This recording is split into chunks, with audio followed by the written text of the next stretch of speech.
pour la partie switch qu'on va préparer là, on a deux fonctions, comme pour les LED au final. On a la fonction qui permet de les configurer, ces switches. Donc en gros, configurer les broches qui vont piloter les switches. Et ensuite, voir l'état des switches. Donc pour les LED, on pouvait imposer l'état sur une sortie. Là, on va lire l'état sur l'entrée des boutons poussoirs. Okay. Donc pour la partie initialisation, ça se fait en assembleur. Vous avez pu remarquer que déjà, il fallait choisir la direction de la broche. Si je vais voir la doc technique, pof. Il faut choisir la direction de la broche pour dire que c'est une entrée. Donc en gros, l'idée, c'est que pour la sortie, on avait mis trice à 0, de sorte à activer cette porte 3 états. Okay. Et par contre, pour une entrée, on va mettre trice à 1, de sorte à désactiver cette porte 3 états, et faire en sorte que toute la partie supérieure du schéma, au final, soit débranchée de la broche physique. D'accord?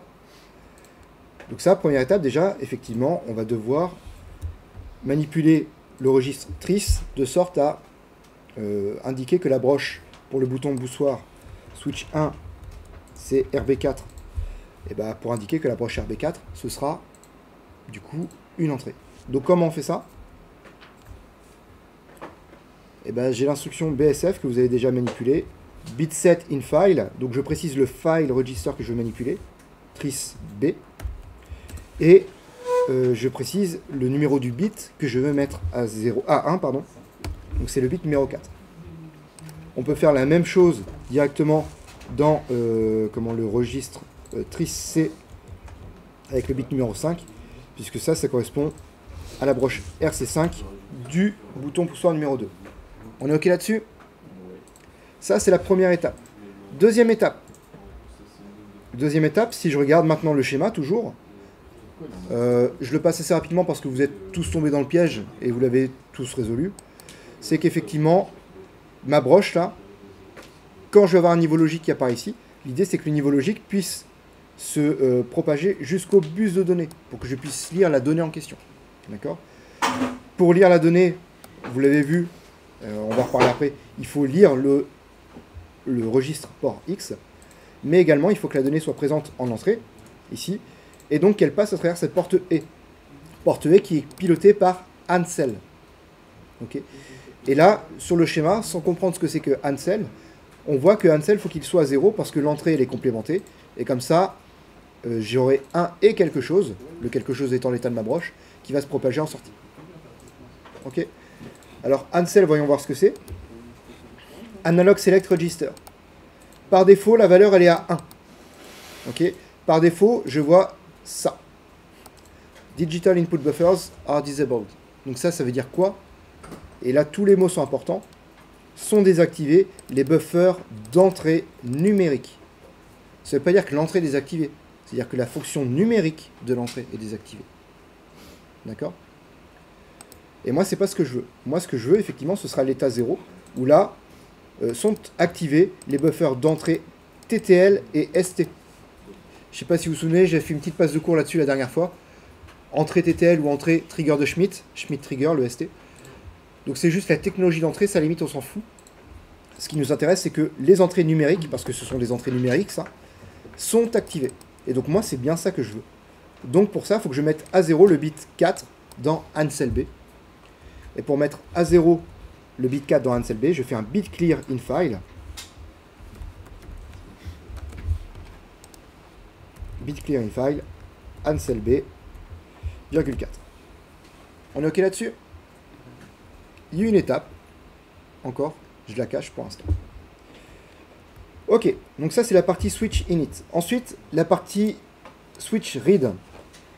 C'est une macro-fonction, d'accord? Pour que ce soit clair pour tout le monde, parce que ça, ça l'est pas forcément. Supposons que j'ai deux variables, int a et int b, ok? Comment j'effectue une opération d'écriture? Je fais b égale 15. Tout le monde est ok là-dessus? Si je fais b égale a, je fais également une opération d'écriture. On est d'accord? Par contre, qu'est-ce que je fais juste là? C'est quoi comme opération, ça? C'est une opération de lecture. Donc si j'écris juste A, point virgule, c'est une opération de lecture. J'en fais rien du résultat, mais je le lis. D'accord? Alors par contre, derrière la chaîne de compilation, si elle voit que j'en fais rien, elle va supprimer l'instruction. Mais c'est juste pour vous montrer comment on fait une lecture.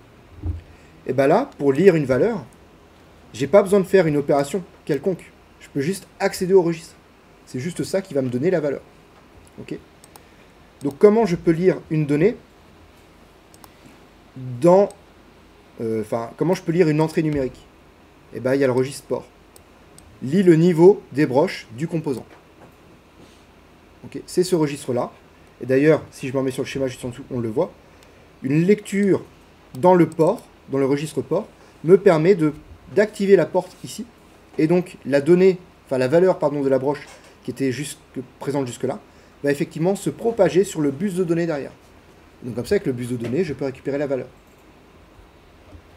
Si je vais voir port B, pof, ça me lit, et ça me dit quoi?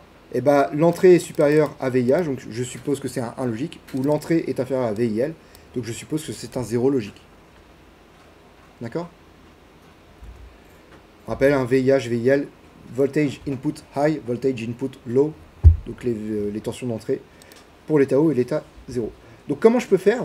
Si je fais ça, port B, je lis la valeur de tout le port B. Comment je peux faire pour récupérer la valeur uniquement du bit 4 du port B? J'ai différentes manières de faire. C'est une question. Ouais.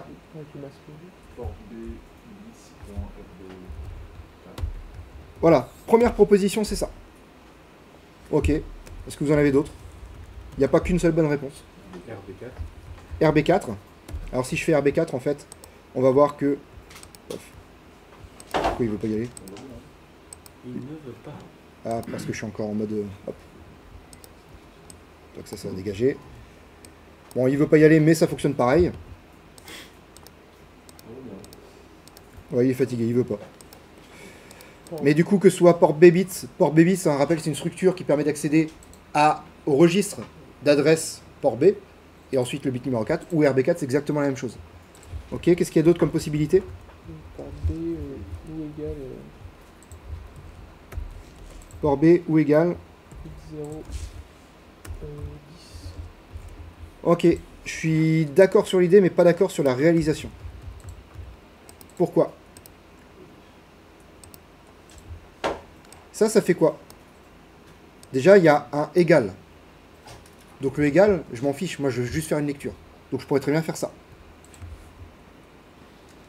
D'accord? Par contre, en vrai, moi ce qui m'intéresse, contrairement à ce qu'on a fait tout à l'heure, avec les LED de on, LED, tout ça, où je voulais modifier l'état d'un bit tout en conservant celui des autres, là ce que je veux faire, c'est conserver l'état d'un bit, celui qui m'intéresse, et écraser celui des autres. Ah, c'est E. Ouais, là je vais faire un et. Pourquoi? Bah parce que si, en fait, mon port B,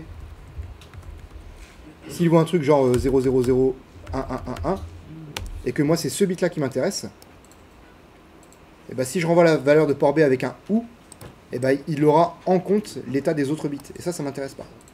Moi ce que je veux c'est faire un et pour mettre à 0 tous les bits, enfin tous les bits, sauf celui qui m'intéresse, qui sera conservé. Ok. Non, parce que là justement, moi ce que je veux c'est mettre à 0. Donc 0 et quelque chose, ce sera bon.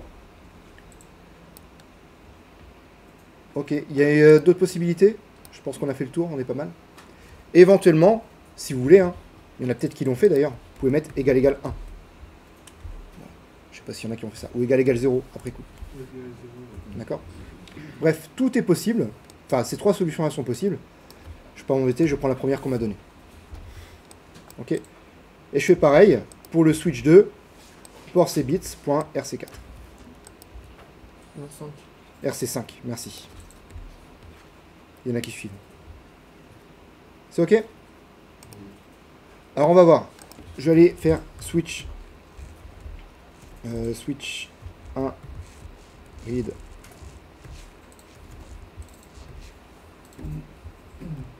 Switch 2 read. Et puis là, si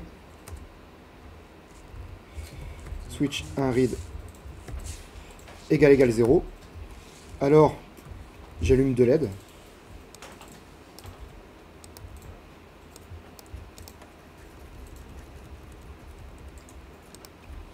Sinon, voilà.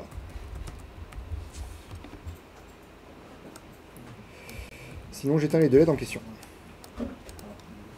Ok, c'est la même chose avec l'autre bouton poussoir.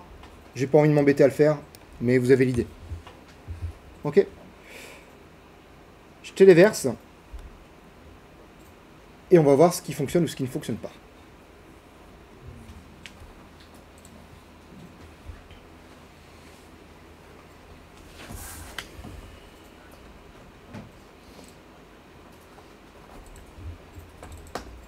Alors ce qu'on peut voir déjà dans la mémoire programme, pendant que ça continue à téléverser sur la carte, c'est qu'il y a des fonctions qui sont marquées BTFSC, des instructions d'assembleur, pardon. C'est bit test in file, skip if clear.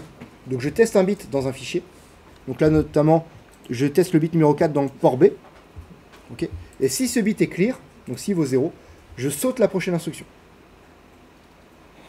Sauter la prochaine instruction, c'est ce qui me permet de faire, hop, je passe du if au contenu du else. Donc cette structure-là, pareil, pour la partie assembleur, je vous encourage à faire des petits tests comme ça, et vraiment essayer de regarder le désassemblage, l'équivalent, ce que ça donne, et essayer de voir par exemple comment c'est fait une structure if-else, éventuellement une structure switch case, des choses comme ça, ça peut être intéressant à regarder. Bon bref, ça a été programmé entre-temps. Quand j'appuie sur le bouton poussoir, ça ne fonctionne pas. Pourquoi ça ne fonctionne pas? Eh ben, moi je suis confiant sur le switch read, je suis quasi confiant sur le switch init, il me manque un truc. Et le truc, certains l'ont remarqué, c'est Bankcell. Alors Bankcell, qu'est-ce que c'est? Vous voyez déjà que c'est pas la même coloration que les instructions. Ok. D'ailleurs, les instructions, vous voyez, return, il est écrit en petit, BCF, je peux l'écrire en petit aussi, hein, si je veux. Vous n'avez pas de convention propre sur cet assembleur-là. Alors Bankcell, en fait, c'est pas une instruction du microcontrôleur, c'est une macro-instruction proposée par la chaîne de compilation. C'est-à-dire vous avez XC8 là pour l'instant. Si vous utilisez une autre chaîne de compilation pour microchip, C18 par exemple, eh ben, cette instruction n'existe pas. Donc c'est pas hyper générique. Mais Bankcell, à votre avis, qu'est-ce que ça veut faire? Qu'est-ce que ça veut dire? Sélectionner la banque. On sélectionne la banque. Ok. Alors là, petit retour en arrière, on va revenir sur on va revenir sur le cours. Et sur le cours, on va reparler vite fait de l'architecture du processeur d'un point de vue mémoire. C'est quoi les banques? Est-ce que vous vous souvenez?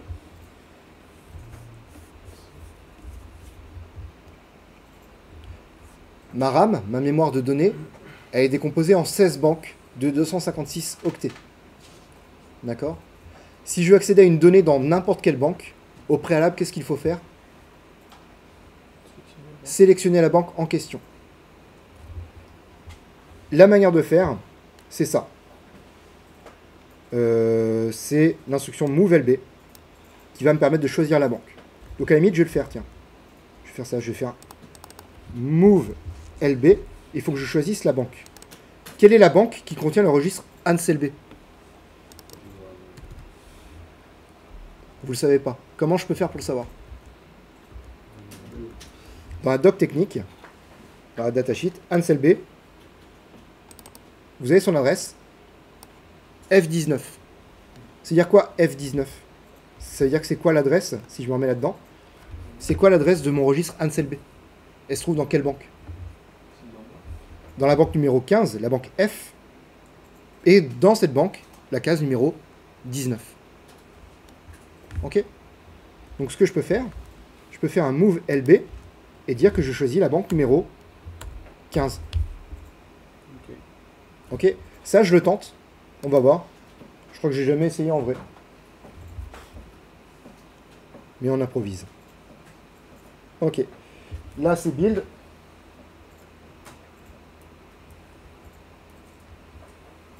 Ah non, c'est encore en train de programmer, pardon.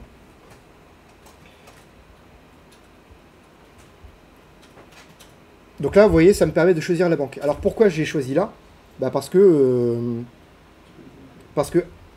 Allez, pourquoi j'ai pas choisi pour Tris B? Eh ben j'en parle juste après. J'aimerais bien que ça programme tout de suite. Voilà. C'est quel bouton que j'ai paramétré? C'est l'autre. Ça marche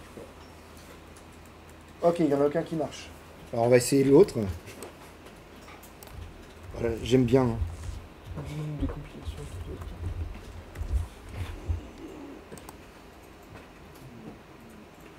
trouve, j'ai foiré autre chose. Non, les switch là, ils sont bien. Ok. C'est pas Switch 1 init? Ah, putain. J'ai pas dit fort le putain, pour pas qu'on l'entende. Mince, je viens de le redire. Ok, ça va fonctionner avec init. Allez, GS avec Ansel B, on va confirmer. Ça marche pas. Avec Banxel B, pardon, Ansel B, ça va fonctionner, ça je suis sûr. Voilà.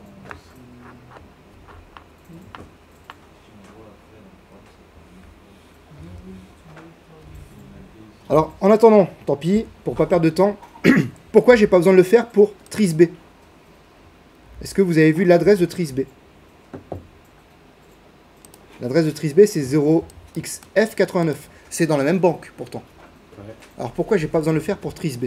C'est pas dans les banques dans la moitié supérieure ou un truc comme ça? Eh ben, regardez, effectivement, j'ai dit quoi? F19 Ouais. pour Ansel B. Donc, F19, c'est dans la première moitié de la banque numéro 15. Et là, F89, c'est dans la deuxième moitié de la banque numéro 15. Ok. Ça veut dire quoi? C'est dire qu'en fait, la deuxième moitié de la banque 15, pour rappel, et la première moitié de la banque 0, ensemble peuvent fusionner pour créer une banque virtuelle qui s'appelle l'Access Bank, qui est accessible tout le temps. Ok. Et comme elle est accessible tout le temps, et ça veut dire que j'ai pas besoin de sélectionner la banque spécialement pour le registre Tris B. C'est programmé. Ok, ça fonctionne. Ça se voit pas sur la vidéo, mais ça fonctionne. Quand j'appuie sur le bouton, ça s'allume. Alors maintenant, je vais enlever le Banxel et je vais faire le move LB. Et là, 0x0f. Et ça devrait fonctionner pareil. Ok. Alors du coup, le move LB, c'est la vraie instruction de votre chaîne de votre microcontrôleur. Banxel, c'est une macro-instruction proposée par la chaîne de compilation. Elle, ce qu'elle va faire, c'est déterminer l'adresse. Bah tiens, regardez. D'ailleurs, ça n'a pas le temps de reprogrammer, je crois pas. Mais là, on voit le move LB 0xf, qui était l'équivalent du Banxel Ansel B au final. C'est-à-dire qu'en fait, la chaîne de compilation, avant de compiler, elle voit Banxel, elle détermine l'adresse du registre et fait automatiquement le bon move LB. Pourquoi? Parce que selon les microchips, selon les PIC18, pardon, le registre peut se déplacer de banque, éventuellement. Voilà. Et le plus simple, c'est ça. Et là, pof, ça fonctionne tout pareil. Ok. Donc voilà, Ansel B ou Move LB, dans les deux cas, c'est pareil. Ansel, non, j'ai dit quoi? Banxel, Ansel B, ou alors Move LB 0xf, donc la banque numéro 15, c'est la même chose. Ok. Question là-dessus? Est-ce que j'ai autre chose à voir là-dessus? Non, des logiciels. Voilà, juste pour vous montrer très rapidement. J'aurais dû y aller en mode debug. Mais voilà, on a les BTFSC, je vous ai dit, bit testing file, skip, if clear, donc je skip si c'est 0. Ce qui me permet de, soit je fais un bras directement, donc un saut, et je vais pouvoir effectuer les instructions du if, soit le saut, je l'évite, comme ça je fais les instructions du else, et ensuite j'ai le bras. Donc ce qui veut dire que dans une structure en fait, if comme ça, if else, vous avez toujours deux sauts.